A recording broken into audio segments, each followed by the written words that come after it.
Hello, everyone. It is now time for another edition of Is It Worth the Pickup with Kyle.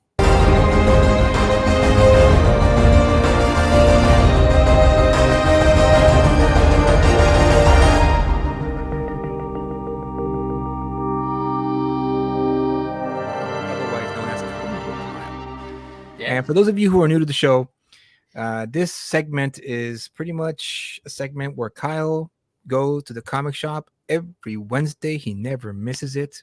And he goes to the new arrival wall and he looks around and sees what captures his attention based on the covers, picks it up, looks at the art inside. Then, based on the art inside, he purchases the book, reads it, and he's going to let you guys know if it's worth the pickup or not, which is, I think, a great way for you who are still on the fence about certain books.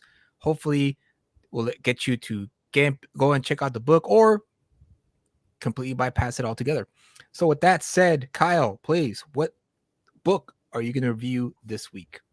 All right. So the book that I'm going to review this week is Batman Superman World's Finest, number 19.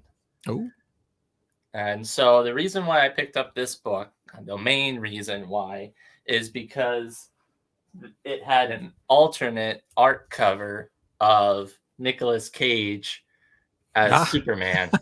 nice. And I wanted that book. And so when I went and I asked the comic book guy, the shop owner, to pull me that book, and specifically, this is, I think, was cover C. And he gave me that, which is what I wanted. And then he also put in just the normal cover A as well. And I'm like, okay, well, I've only bought the Nicolas Cage one just for the cover anyway, so I'm not really gonna open that one. So I'm like, okay, I'll take the other version just to kind of read. And another reason why I wanted to get into this series is because I heard that they were going to go, and this series was going to go into the Kingdom Come storyline, and they're going to Ah, do like a tie-in crossover thing with that. And obviously, I'm a huge Kingdom Come fan. Obviously, it wasn't going to be drawn by Alex Ross, which is fine, but I love that world anyway. And so I'm like, okay, good. I'll get in right before the big event happens and see how it goes. The writer and artist of this is the writer's Mark Waid, and Travis Moore is the artist. okay. Mark Waid, I've read great books written by him. But from Julius' perspective, when we talk about it, he kind of dropped off a little bit. And based on some of the newer stuff that I've been reading of Mark Waid, uh, it hasn't been very thrilling, to say the least. I have read Mark Waid's stuff, but like you said, in the 90s and stuff, and I'm like, it's great, it's Mark Waid, okay, I'll read it. And tell you, just the dialogue in this book was, and I mentioned it to Julius when we were talking about it. The book is called Superman and Batman. However, it didn't feel as if Superman or Batman was actually talking. It's Oh, like it felt like it was just words that were being put on a page, and Batman and Superman happened to be saying them. Like it was not like when they were talking, it was never really necessarily something Superman would like say, like in terms of like how huh. he would present himself versus Batman. It was just Well, like we need to get the plot moving forward, and they need to get to this certain thing, and Batman and Superman just happened to be saying those lines. It interesting. wasn't Wait, like wait, wait. I need you to elaborate here because so what you're saying is that it's written in a way where it's very, I don't want to say bland, but there's no distinction between the characters talking. Is that what you were pretty saying? much. I mean, like Okay. if you think about like Superman and Batman, Superman's supposed to be more hopeful and more, oh, we Right. gotta save Yeah. everybody and stuff like this. And Batman's more the cold-ish, calculating type, who Yeah. would more like be more wanting to figure out the solution of the problem rather than just focusing on what's in front of them.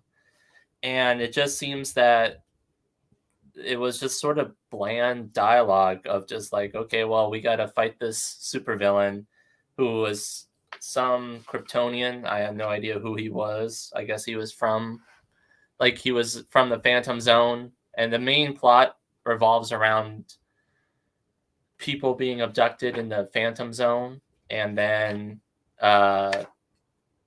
they're trying to break them out of the Phantom Zone, and so while also saving civilians because this Kryptonian, like, I don't know, it was, I guess, murder or something like that. He was banished to the Phantom Zone and escaped, and so he's causing havoc.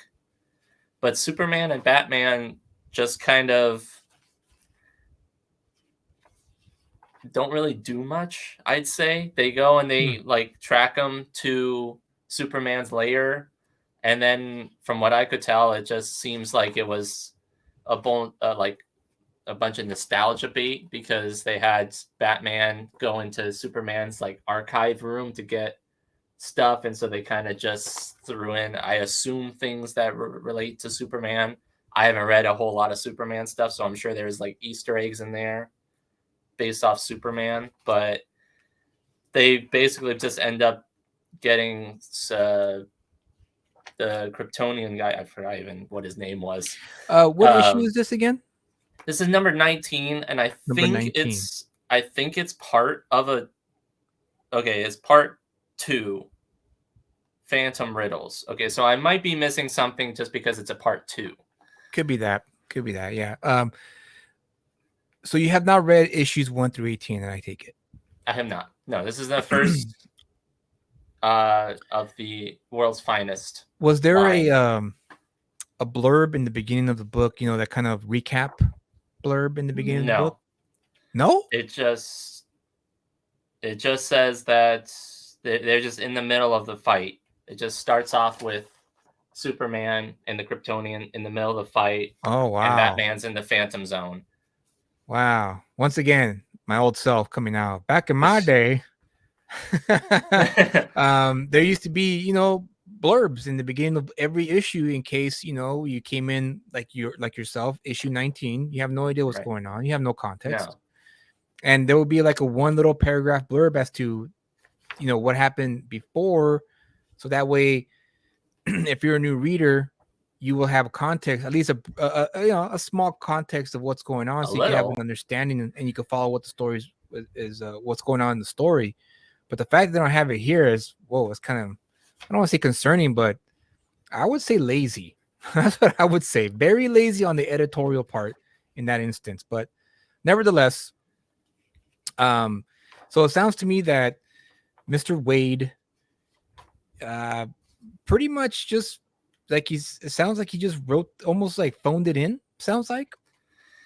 I mean, it to an extent, like, it was serviceable as a book. Like I said, I mean, like, the dialogue itself wasn't necessarily that bad.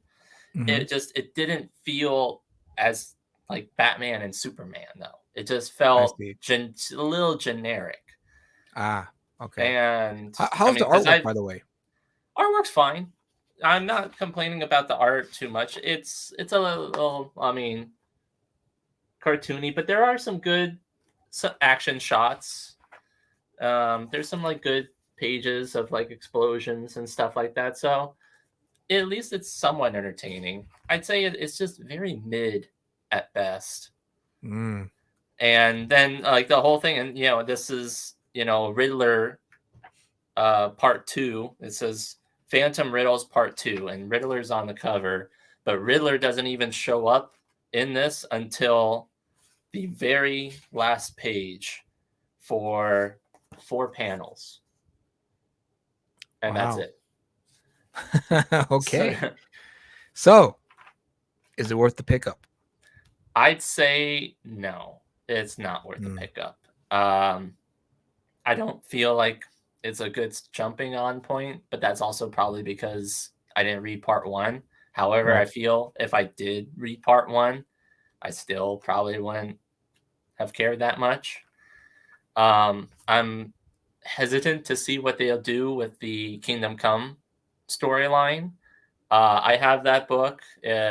I flipped through it. It looks okay. I mean, like I said, the art looks fine. I'm just worried to see how they'll write it, because obviously with the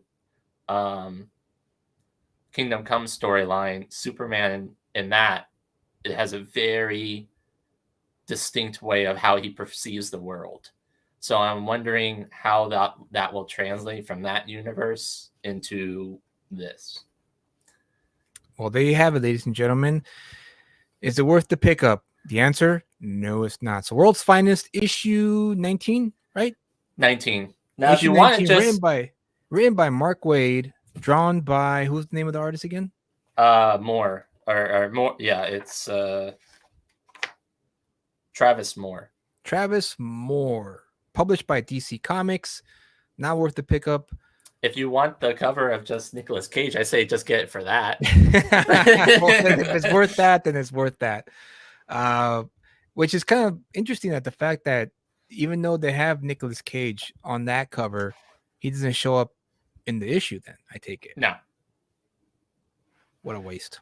Marvel does the same thing with Alex Ross doing the covers of comics, but never that character doesn't even show up in the book. Yeah, that's kind of, I never understood that approach. You put a character in the cover, they need to show up in the cover. Like, I mean, of course they're gonna show up in the cover. They need to show up inside the book. Sorry, guys, it's been a long week. So, but if they show up in the cover, they need to show up inside the book, somewhere in the middle, preferably in the beginning, but not until the very end, the last 4 pages. In your instance, the last 4 pages. Right. But again, I mean, it could just be an approach. It was a creative choice, and it didn't. It sounds like, from what you read, because I have not read the issue. Yeah. It sounds like it was a creative choice that it did not hit well, or delivered well for you as a reader. I mean, just thinking about where this story might have come from, I'm just thinking in my head about the part 1 of this. I assume most likely, since it's Riddler, he probably got a hold of a Phantom Zone projector, released the Kryptonian, and then started snapping up like Batman and other Gothamites, and then him go on like a crime spree. Like, well, that's all distracting him going like steal banks or rob banks or something like that. I assume that's probably what issue 1 was, and this is just the part 2 of that. But yeah, I mean, overall, it's mid. If you guys like this video, if you guys think it's crap, hit the like button, hit the don't like button, dislike button, makes no difference to me. Subscribe to the channel, leave a comment, let us know what you think. Maybe you guys like the book and you guys want to give your counterpoints. We'd be more than happy to hear you out. We're not shut out to counterpoints, because after all, we may, specifically Kyle, because he read the issue, he may have missed some things that maybe you guys could put into perspective for him. So if that's the case, please leave a comment, sub to the channel, hit the notification bell, and we'll see you in the next one. You guys take care. Peace. Bye, guys.